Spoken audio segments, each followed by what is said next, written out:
back. You're tuned into Power Breakfast, and with the GDP growth languishing at its lowest level in over 6 years, the start of 2020 has brought with it two key data points that are signaling that maybe the economy could be showing signs of recovery. The Purchasing Managers Index in December shows growth is at its fastest pace in the last 10 months. Another data point came in from CMIE that shows that the new projects have risen 37% in the quarter that ended in December, and stalled projects are down by a whopping 81%.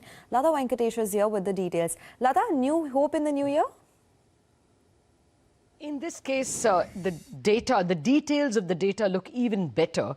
Let me start with the PMI graphs itself. If you looked at it from January onwards, you will find that the jump from November to December is the highest since the past 10 months. Actually, since the jump from Jan to Feb, this is the biggest 1 month jump.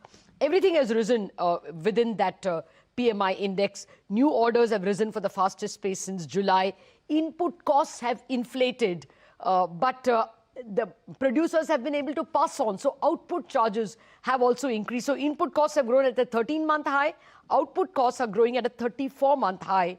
Of the 5 subcomponents of the PMI, 4 of them are showing growth.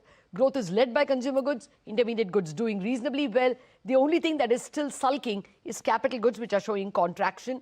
The best part is export orders have grown for 26 months in a row, although they're growing, of course, a little modestly. And the biggest positive, producers are hiring.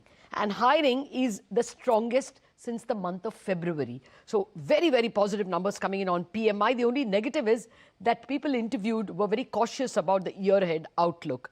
But let me come to the CMIE, which looks at projects, stalled projects, implemented, new projects announced, all of them.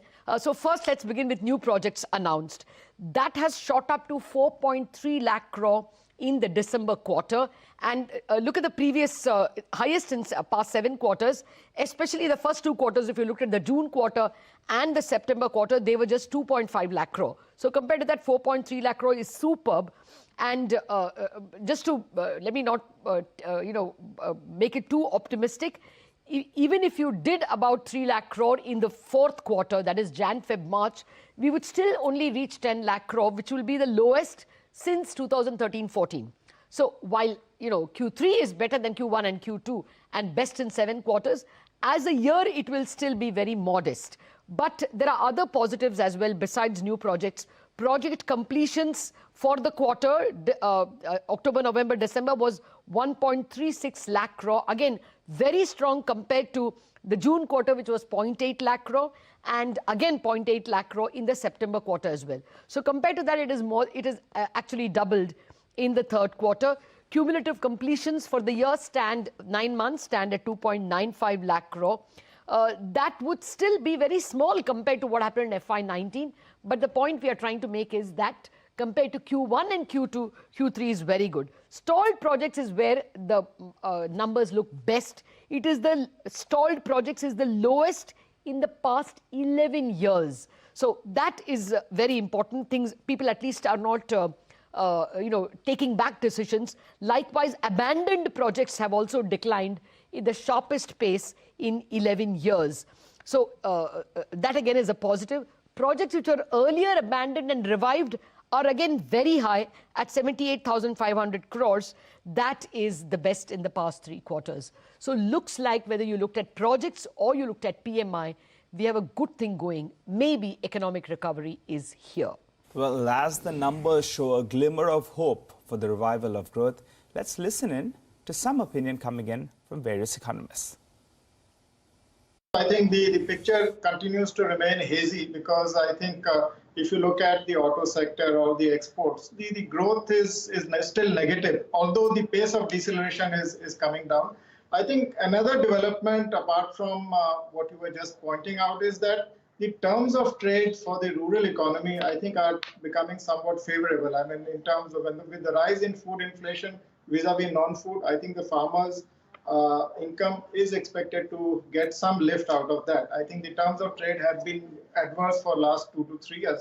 So there are some, I think, green shoots that are emerging, and I think we do expect 3rd quarter to show a better GDP growth than the 2nd quarter.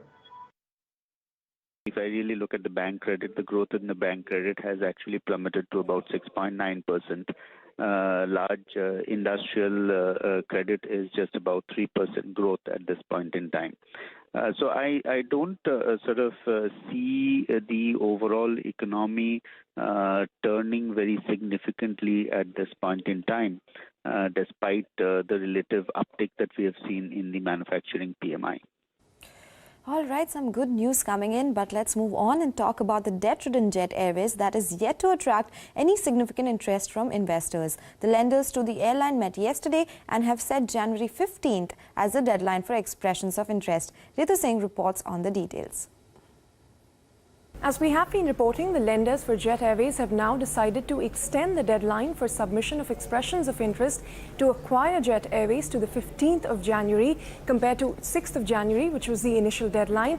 Now, this has primarily been done to allow for more players to come forward to bid for Jet, specifically Hinduja Group.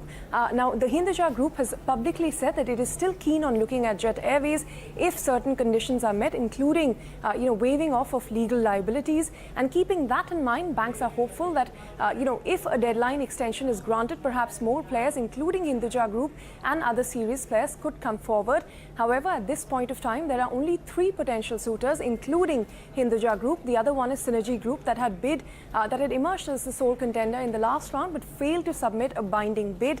And the third one is a Dubai-based fund, which is actually backed by the Crown Prince of Dubai, which bankers have told us has already submitted an expression of interest. But if its bid does get accepted, if it does make a binding offer, it will have to be in partnership with an Indian company. So these are the 3 suitors that remain. 15th of January is the next deadline to watch out for. Okay, thanks so much for that, Ritu. Well, on that note, we'll slip into a short break. But up next, the Department of Telecom is seeking total